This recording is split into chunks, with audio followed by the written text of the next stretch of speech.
Boker Tov, une des mitzvot les plus importantes de la Torah entre l'homme et son proche, vélo tonu ish et amito, ne pas rouler, ne pas tromper dans le commerce, dans la vie, l'homme à son proche. La Gemara a dit, c'est très très fin, la notion de la tromperie dans le commerce et de léser. Léser quelqu'un, c'est pas un lui vendre un objet beaucoup plus cher que ce qu'il vaut. Léser ou ne pas être juste, c'est de voler quelque part la confiance de l'autre. Un mensonge ne s'exprime pas si j'ai pris un objet, j'ai coûté 5, je l'ai vendu 10. Quand je prends un objet qui vaut 5, je le vends 10, tout client sait que 10, ce n'est pas le prix réel. Donc, il n'y a pas de mensonge là-dessus. Le mensonge, il est quand je prends un objet qui coûte 5 et je le vends à 6. Là, la personne, il est sûr que les prix ont augmenté un peu. Mais il ne sait pas que le prix réel du marché, il est 5. Là, ça s'appelle lésé. Ça s'appelle honneur. Si vous allez sur la plage et on vous vend un glaçon, une petite glace, à 5 euros, vous savez que ce n'est pas le prix. Vous savez que le prix, c'est un demi-euro. Mais comme vous êtes à la plage, sur le sable, il n'y a personne qui a un frigo et la personne qui est venue spécialement, il a fait un travail pour vous l'amener, il demande de l'argent, il demande à être récompensé. Vous ne pouvez pas dire que c'est un voleur. Ce n'est pas un voleur. C'est un homme qui vend cher. Ce n'est pas un voleur. Dans la notion de léser quelqu'un, la Gemara, elle nous dit même plus que ça. La Gemara, elle dit, un homme, il sort de la synagogue Shabbat, et puis il voit son ami qui est pressé. Il sait que son ami est pressé d'aller, mais il lui dit quand même, viens prendre un apéro chez moi maintenant. Il sait qu'il ne va pas venir, mais l'ami, dans sa tête, il s'est dit, waouh, ce qu'il est gentil, mon ami, il m'a proposé de venir prendre chez lui un apéro. Ça s'appelle du gezel da'at, parce que tu sais qu'il ne serait pas venu. Donc tu lui as volé sa conscience, tu lui as volé son idée. Lui, il croit que parce que tu l'aimes. Mais en fait, toi, tu sais qu'il ne serait pas venu de toute façon. Et c'est peut-être pour ça que tu l'as invité.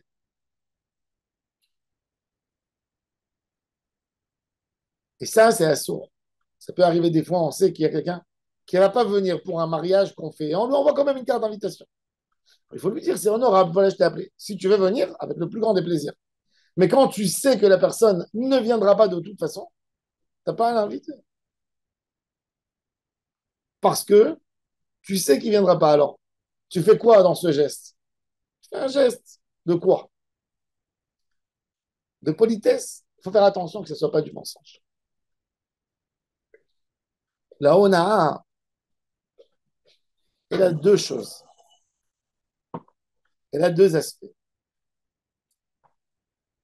Elle a deux aspects, comme il explique Rabbeinu Yonah de Géronde. Il dit à la partie de léser l'autre, de lui prendre quelque chose, pas d'une manière normale, pas d'une manière juste, ça s'appelle léser. De prendre à quelqu'un de l'argent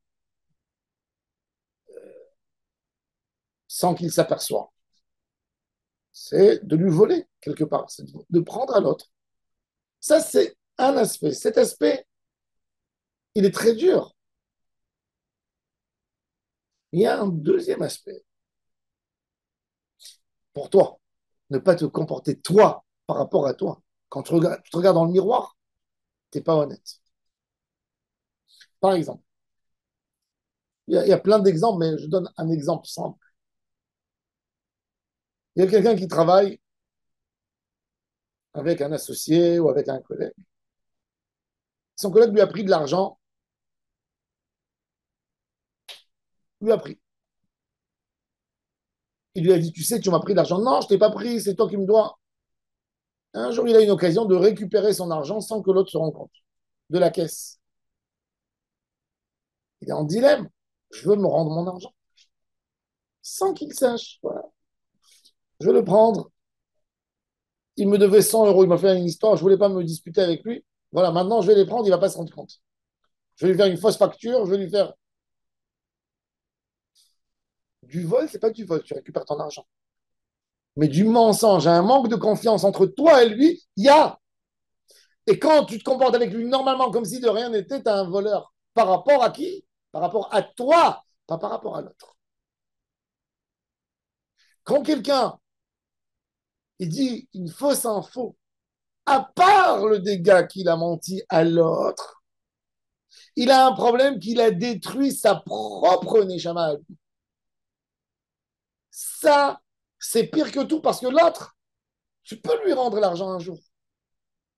Tu as volé quelqu'un, tu lui as pris de l'argent, tu pourras lui rendre un jour et t'excuser. Mais par rapport à toi, qu'est-ce que tu vas faire par rapport à toi? Est-ce que tu as détruit ta Neshama de qui? Tu demanderas pardon de toi-même. Et ça, c'est le pire de tout. Il y a des gens que dans leur idée, je prends à l'autre, c'est juste, je fais mon compte à moi, l'autre, c'est un voleur, c'est un antisémite, ça n'a rien à voir. Peut-être cette partie, ça ne s'appelle pas du vol par rapport à l'autre, mais par rapport à toi. L'honnêteté de l'homme, le plus important dans l'honnêteté, c'est pas l'autre, c'est toi. C'est toi, t'as fait sortir un mensonge de ta bouche. La Gemara raconte sur Rav Shafra. Il y avait un rabbin, il était marchand, marchand de vaisselle.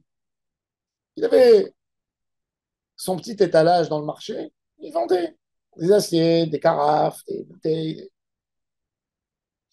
Et un jour, il est arrivé au marché tôt et il n'avait pas le temps de finir sa prière ce jour. Il était en train de faire le schéma. Dans le schéma, on n'a pas le droit de faire un geste. Tu parles avec Hachem, tu témoignes de l'union d'Hachem, il y a quelqu'un qui vient te parler, tu ne réponds pas. Donc il était en train de faire son schéma, et puis il avait ses articles à vendre qui étaient posés sur l'étalage, il y avait le prix, et il y avait un objet qui était écrit dessus 4. Et puis il était au milieu, et il y a un client qui vient, il voit 4, il dit, tu me le fais à 3.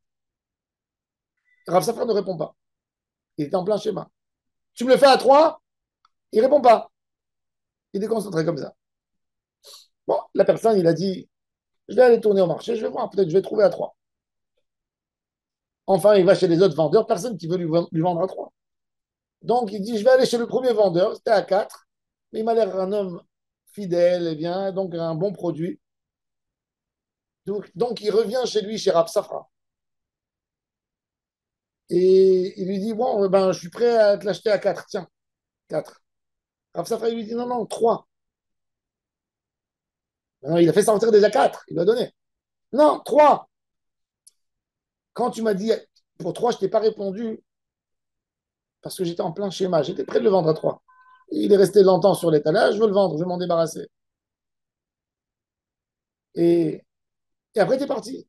Ben, quand tu es venu, ben, toi, tu l'as eu à 3 à la base. J'étais prêt. Et la Gemara, elle dit quelque chose d'extraordinaire. David Amelech, dans Tehilim, il dit Hachem, qui habitera dans ta maison? Celui qui parle et met dans son cœur. Là, il aurait pris 4 personnes qui auraient su quoi que ce soit.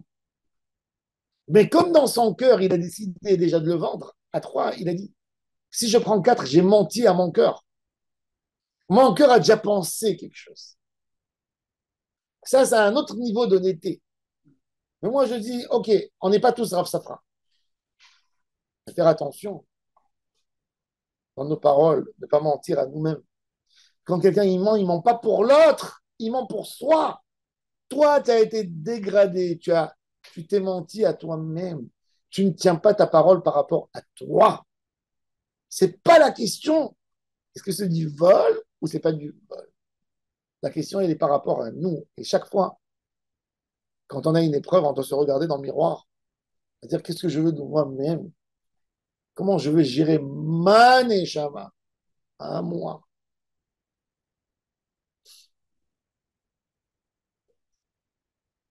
J'ai connu un tzaddik, que vous savez comment il a gagné sa vie? C'était la Seconde Guerre mondiale. Il est né en Belgique. Il est né en Belgique. Il était juif. Il y avait les nazis. Et il s'est sauvé à Paris. Et puis il est rentré dans une pharmacie. Il a un aspect juif. Et il voit le pharmacien. euh, il parlait avec un accent, il a parlé en anglais. Et le pharmacien, il commençait à parler. Ah, ceux-là, ils sont menacés, c'est dangereux, leur vendre. Alors il a dit tout de suite au pharmacien, excusez-moi, si vous voulez dire quelque chose sur moi en français, je comprends français. Donc, cherchez une autre chose pour parler, pour ne pas être gêné. Après, vous allez. Le pharmacien a été choqué de son honnêteté. Normalement, un homme entend ça. Il prend ses décisions. Il a regardé, il a dit, eh ben, je vais tout faire pour te protéger. Je vois à quel point tu es un homme pur, que tu sais que je parle contre toi, mais tu me dis, attention, quand tu parles contre moi, je comprends. Donc, pour toi, ne parle pas. Il a dit, ça, t'es un ange, c'est pas un homme. Et finalement, ce goy l'a pris et l'a gardé chez lui toute la guerre. Et c'est comme ça qu'il a gagné sa vie. Quand un homme, il est émette dans son cœur, il est émette. C'est pour Hachem, c'est pour moi. C'est pas la question de l'autre. C'est moi. Comment moi je vais agir? Comment moi je vais. Ma personnalité à moi. Qu'est-ce qu'elle va faire? Est-ce que je mens ou je parle? Là, l'homme peut atteindre des très hauts niveaux de Kedusha, peut atteindre des très hauts niveaux. C'est ce qui fait de l'homme le grand homme. Le grand homme, c'est là. C'est dans ces petites choses. Qu'il n'y a que toi et Hachem. Personne ne se rendra compte. Mais il ne faut jamais oublier qu'un mensonge, tout d'abord, il tâche l'âme. C'est pas la question. C'est pas ce que j'ai pris de l'autre. Ça, c'est moins important. C'est surtout ce que j'ai perdu, moi, dans ma neshama.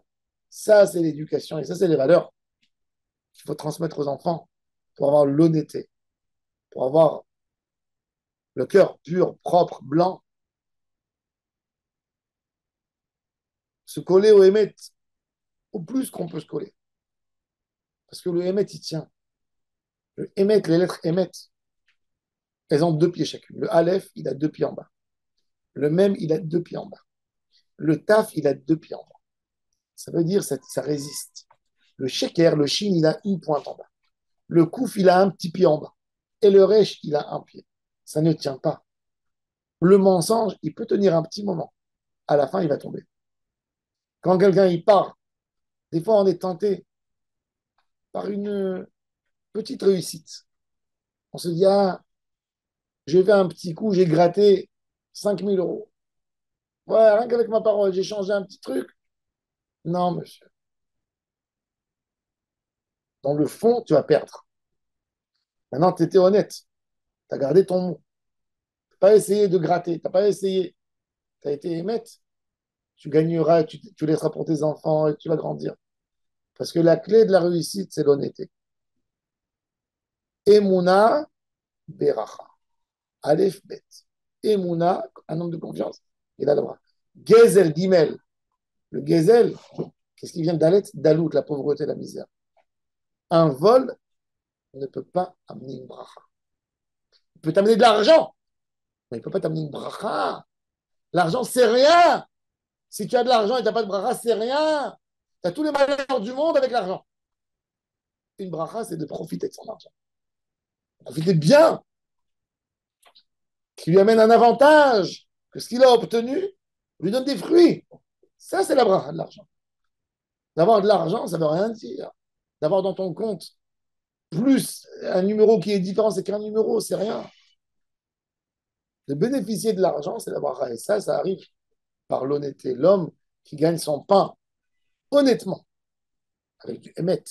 Son pain, il a mérité à 100%. Il a fait pour que son pain lui arrive de la meilleure manière. Et ben, quand il mange, c'est comme s'il mange un sacrifice. Il mange quelque chose de kadosh. Ça, il ne faut jamais oublier. Ne pas être tenté par l'argent rapide et par des choses qu'il faut faire tordu pour gagner. Jamais. Gagne honnêtement ton pain. Et mange de ce que tu as fait avec tes mains propres. Ashrecha, Baolam Hazeh, tu seras heureux dans ce monde. Vetov lecha, même dans l'autre monde. Baolam Abba. Amen.